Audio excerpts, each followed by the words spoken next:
አጀንዳችን እኮ በቃ ይሄ እኮ ነው ዋናው። ጦርነቱ ህዋት እየመራው ነው። ህዋት ተማርኳል። ኮሎኔሎች ኤርትራ ተማርኳል። ማት ፋኖ ጭቃ ሆኗል። የፈረጠጠው ኦሮሞ ነው፣ ደቡብ ነው። የአማራው መከላከያ ውስጥ ያለውና አድማ በታኙ ይሄ ፌደራል ፖሊስ ቀይ ቦኔት የሚባለው የአማራው ግን ተዋግቶ አሸንፏቸዋል። ምሬ ወዳጆ ራያ ገብቷል ፈርጥቶ። መከላከያው እያሳደረ ብዙ በድሮን ሰው አልቋል። ነግረ አንቺም ብለሽ ነበር። ቆይ በድሮን ሰው ተመታ ብሎ ሰማላችሁ ብሎ ነበር ኑር የሚባልሽ አየሻለ። በድሮን ማት ሰው እየተመታ ነው። ህዋት እየመጣ ነው ብለናል። አስረስ ያለው ንግግር ሰምተሻል። ያኛው የተናገረውን ስለነዘመነ ሰምተሻል። ከዚህ በላይ ምን ፖለቲካ አለ? አሁን እኮ ያቀረብኳቸው ሁለቱን ተንጠልጥለሽ መለብለብ ነው። ከህዋት ጋር ሻዕቢያ ጋር እየሰሩ ለመሆኑ የውጭ አደረጃጀትን እስካሁን የተናገርነው እንደገና መቀጥቀጥ ነው ብለን ነበራ። ያልነውን ደግመን እናስታውሰው። ቃጥይ። እሺ አመሰግናለሁ። ግን ከዋና አጀንዳ ከመግባቴ በፊት አሁን ለምሳሌ እንደነ ቅዳሜ ገበያ አይነቶቹ በፖለቲካ የእድሜ ልክ ጠላት የለም፣ የእድሜ ልክ ወዳጅ የለም እና የአማራ ህዝብ ከቻለ ከጅቡቲም ከሶማሌም ጋር ጥምረት ፈጥሮ 4 ኪሎ መግባት ነው ያለበት እያለች ነው። እንግዲህ ለዚህ መልሱ አንደኛ ጥምረት የሚፈጥረው ከጄኖሳይደር ጋር ነው ወይ ነው የኛ ጥያቄ። ጄኖሳይድ የፈጸመብን ነው። 4 ኪሎ ያለውስ ማን ነው? ራሱ እኮ ቲፒኤልኤፍ ነው። ብልጽግና ብሎ ራሱን ቀይረ እንጂ ለዚች ማይም ባካችሁ ቆርጣችሁ አድርሱላት። ስሙን ቀይሮ ተኮፈሰ እንጂ የራሱ ቲፒኤልኤፍ የዘረጋው መዋቅር አለ። የዘረጉት ህገ መንግስት ነው አማራን አሁንም የሚያፈናቅለው የሚገድለው። ስለዚህ የራሳቸው ነው። ኦሮምኛ ተናጋሪ አስቀምጠዋል። ከኋላ ያሉት እነሱ ናቸው እና 4 ኪሎ ማንን ይዘ ራሱን ቲፒኤልኤፍ ሻዕቢያን ያለውን ቡድን የሰራውን ይዤ ገባለሁ ነው የምትለው ወይስ ሴትዮ የምታጨሰውን ነገር ወዲህ ብትል እኛም ማጨሰን እንደሷ ትንሽ እንደዚህ አይነት ወሬ ብናወራ ደስ ባለኝ ነበር። ሌላው የዛሬ ጠዋቱ ለጓልሰገን የምትባል ሴትዮ ይሰማል። ብርጅስቶን አለው ይሰማል። እሷ እኮ ሰርታ ማትበል በአማራ ደም ኦሮሞ ነች። አሁን ደግሞ ምሬ እያለች ነው። የዘመንን እየሰደበች ወደዚያ ሄዳለች። ሁሌ በሞቀበት ነው የምትሄደው። እሺ እኮ ጋለሞታ ሰርታ እኮ አትበላም እኮ። ሰርታ ማትበላ ሰው ነች። እንደ ሰው እንዴት ትቆጠራለች? አረቄ ጠጥታ ተሰናክላ ልጇን መንግስት ነበር የሚቀልባት። ሴትዮ እኮ BMW 0 ማይሌጅ ገዝታ እኮ አሳይታለች። ለሷ የአማራ ሞት ሰርጓ ነው። ስለዚህ እቺ ውሽሞቿ እየሰጧት ይዛ የምትወጣውን እቺ መሀይም ስሟን በዱካ የምትፈርም ምን ታውቃለችና ነው። እቺ መሀይም አስረግጠሽ መንገር ነው ያለብሽ። እንደነዚህ አይነቱ መሀይም ተቀምጦ ነው ፊት ለፊት አማራ የከሰረው። ቀጥይ። አዎ እንዳልኩ እቺ መሀይም በጣም አደገኛ ዳሜጅ ነው የአማራው ህዝብ ላይ የምትፈጽመው። ዓለም ስትኖር አንድ የፖለቲካ ድርጅት ጋር ኮአሊሽን ለመፍጠር ትፈልጋለህ። ምናልባት ፕሮግራሙ አይስማማህም። ይሄ ያስኮ ፕሮግራም ከኔ ጋር ስለማይጣጣም ካንተ ጋር ኮአሊሽን አልፈጥርም ነው የሚባባሉት። ኢትዮጵያ ውስጥ አንደኛ ፖለቲካ የለም። አንድ ዋናው ነጥብ ኢትዮጵያ ውስጥ ያለው አማራ ጠል ፖሊሲ ነው። አማራን እያሳደደ የሚበላ ከርስቱ የሚነቅል ነው።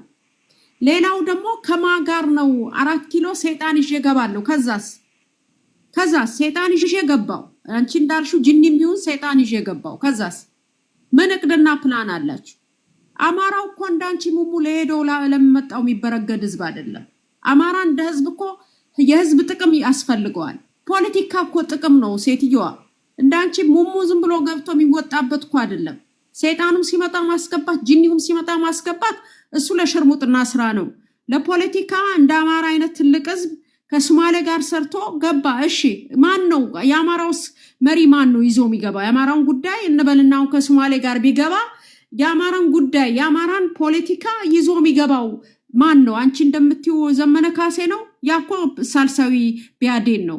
ታዲያ ለምን ታገል ነው? ለምን ያኔ እንመልሰዋለን እያላችሁ የአማራን ክልል አፈረሳችሁ? እነኛ ሁሉ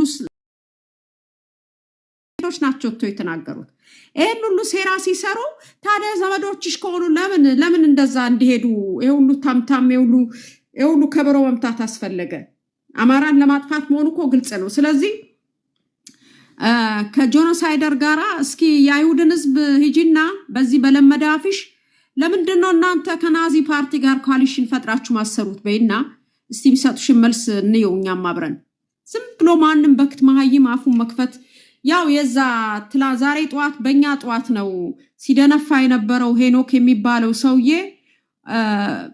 አይችሉም ፖለቲካ ሲሸነፉ ወንድምን ቤተሰብን አጠፋለው በቃ ይሄ ሽንፈታች አሁን ቅድም የገባው ወጠጤም የዛ የአርሸት ፍሬንድ ነው ጀለሱ ነው ቁጭ ብሎ አፉን ሲከፍት ሲገለፍጥ የሚውል ክፍታፍ ነው አሁን ይሄ እንዳለ ዘመነ ካሴን ታቦት አስቀርጾ የሚሰግድለት ሰው ነው በቁሙ የሞተ እንስቅባለን እንዝናናለን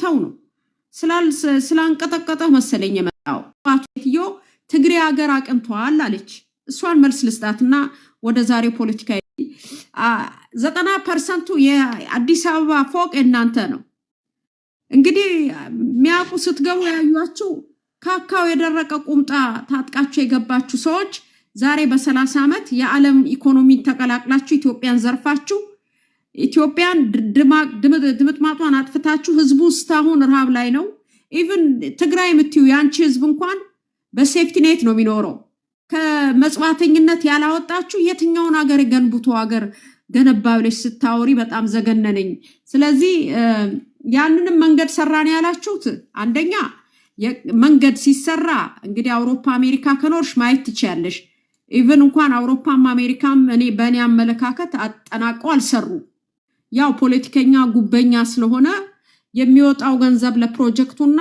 ምናየው መንገድ የባይክ መንጃ የእግረኛ መንገድ ኢቭን አይነ ስውራኖች ዌልቸር የሚነዱ ሰውነታቸው የተሰናከለ ኢትዮጵያስ መኖር አይችሉም ይሄ ራሱ ወንጀል ነው ጉርጓድ ቆፍራችሁ አፉን ከፍቶዛ ምንም ከለላ ሳታረጉት አይነ ስውር መጥቶ ተሰባብሮ ይገባበታል ብዙ ታሪክ አለ ስለዚህ ሀገር አቀና ባትዬ የቀናውን ሀገር መጥቶ አፈረሰ ብት ይሻልሻል አፍርሳችሁ ሰው ለሰው ያባላችሁ አልፋታ ያላችሁ ሰዎች ትግሬ ሀገር አቅንቷል ሲባል ሰምተሽ ነው እንጂ ይሄንን አትድፈሪ ማለት ነው ትግሬ አንድ ቁናም ለኢትዮጵያ አምርቶ ያቅም ሴፍትኔት ነው the people of ሴፍትኔት ትዋለሽ